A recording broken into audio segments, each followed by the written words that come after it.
Okay, so welcome back. Today we are continuing from where we left off. Okay, again, we're talking here about Shara Bitachon. The book is called The Gates of Confidence. It's part of a larger book that is called The Duty of the Hearts. So Chovat al-Vavot, it's written by Rabbi ibn Pekuda. I'll actually leave in the comment the background story of this person, or just like a short summary about him. And the book is about having total confidence in God. It's really about self-confidence, right? And we're just talking about the concept that every single person has a belief system, no matter what he believes in. If it's in statistics, if it's in his own capabilities, if it is on different reliances he has, social reliances he has on other people, no matter what, every single person has a belief system. And so the only true belief system that a person should have is on God, because God is only thing in this world that actually has full control from end to end over every aspect of life, right? And so really what we are going to be talking about today is, I guess, some of the fallacies that exist around confidence, or entrusting something besides God. And we did see before that the person that entrusts something other than God, or anyone in addition to God, right? What God does is He puts that person under that entrusted that entrusted things. We'll say supervision, or He puts you within the scope of vulnerability, whatever that is, right? If it's yourself, so it puts you within the limitations. You're entrusting up to the limitations of your ability, right? Or if you're trusting someone else, you're basically, God's putting you in their hands, right? And so we saw here two different fallacies that we referred to. We referred to the first fallacy being someone having trust in his own capabilities, which is what most of us tend to do. And it says, if a person trusts his own wisdom, his own I'll say savviness, right, and resourcefulness, what will end up being is that the person's going to work really, really hard, but he won't really come up with any result, or the result will be meaningless. And over time, he will become weaker in his resourcefulness, or his ability to become savvy will be shortcoming. And it says, "Loked chachamim be'ormam." We gave an example about lions in their prime times, right? A lion in his prime time could still go hungry and die alone. But people who are seeking God, people who are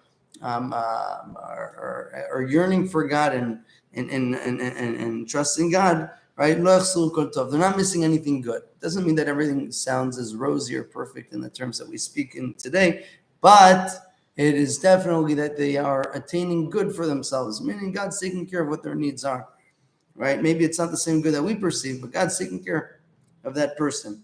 And the other thing is the fallacy of relying on your wealth, or the confidence in the wealth that you have, or it's usually a material wealth. Osho with an ayin means osho, wealth, and that person, right, could be very wealthy, but we know, and we have here different examples of people who have lost their money within a very short period of time, or people who have money but don't enjoy the money at all. The money is actually a source of anguish and a source of bad in their life.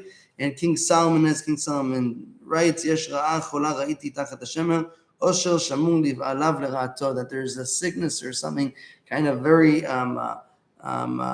sad under or bad under the sun. It says that wealth is conserved or reserved for its owner, but for his bad, meaning that Really, wealth does not mean that you're happy. Wealth doesn't mean that you're healthy. Wealth doesn't mean anything, right? It doesn't even mean you're enjoying your wealth.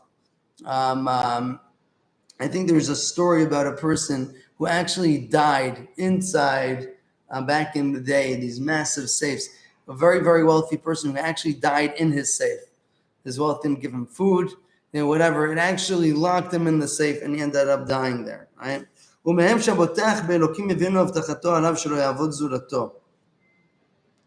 So from these people right now, we're talking Shabotach be'elokim, the person who has confidence in God. God gives that person or the security that he doesn't have to worship anything but God. What does that mean? It doesn't mean the person doesn't have to work, but it means that that person won't be reliant on other people. And he won't have to have any hope in anybody. And he won't be pursuing other people or waiting for others, right? He won't work in order to just appease them. And he won't have to suck up to them. And he won't agree with them besides avodat elokim. And he won't have to agree with them unless it's something that aligns with his, right, with his understanding or regarding what is right in the eyes of God. Meaning, if you're a religious person, there's always this sense that, you know what, maybe if you just conform a little bit more with other social norms, right, then we'll be accepted. So over here it says no, the opposite, right? If you scheme and you don't have to agree with anybody besides the worship of God, do your religious dues, do whatever you think. You won't have that feeling of having to conform. And nothing that they say will nothing that anybody or their concerns or interests or foreign interests, if they're not religious, it won't concern you. You won't be concerned about and you won't be concerned about having disagreements with other people. But a person should always work towards reducing the amount of favors some people give him and the need to be grateful to them, and being obligated to indebted to them.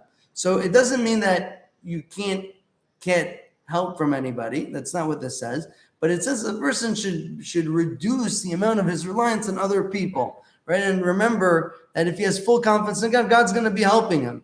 Doesn't mean that you shouldn't seek a professional's help or something like that. No, you should. But recognizing that you shouldn't be indebted to the person. And if that person sees a reason or a need, right, to confront someone doing something evil, he won't be concerned of confronting them. He will do whatever he thinks he needs to do, and he won't be concerned with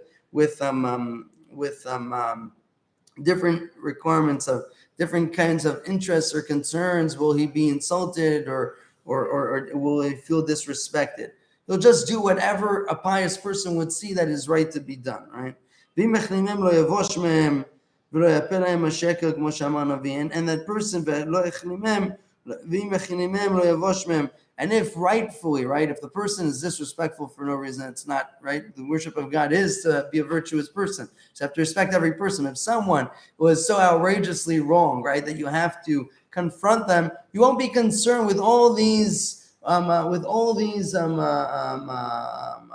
social norms, right, that people can find themselves from.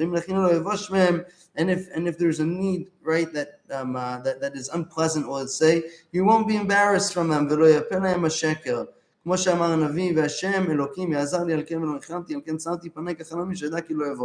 So this is a few different psukim.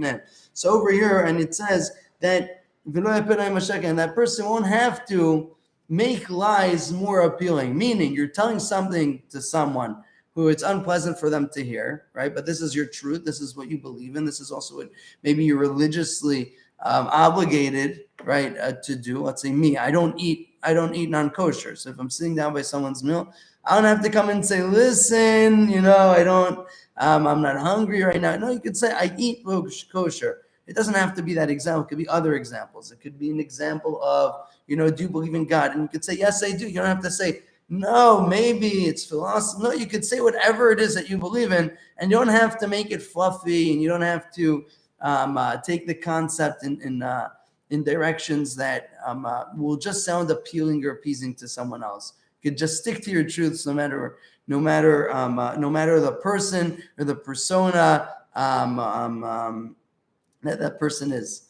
As a short summary, we spoke today about the fallacies of self-confidence in your own capabilities, self-confidence in the wealth, the material wealth someone attains, and we talked about the benefits of someone who has confidence in God when it relates to other social interactions. Looking forward to our next session.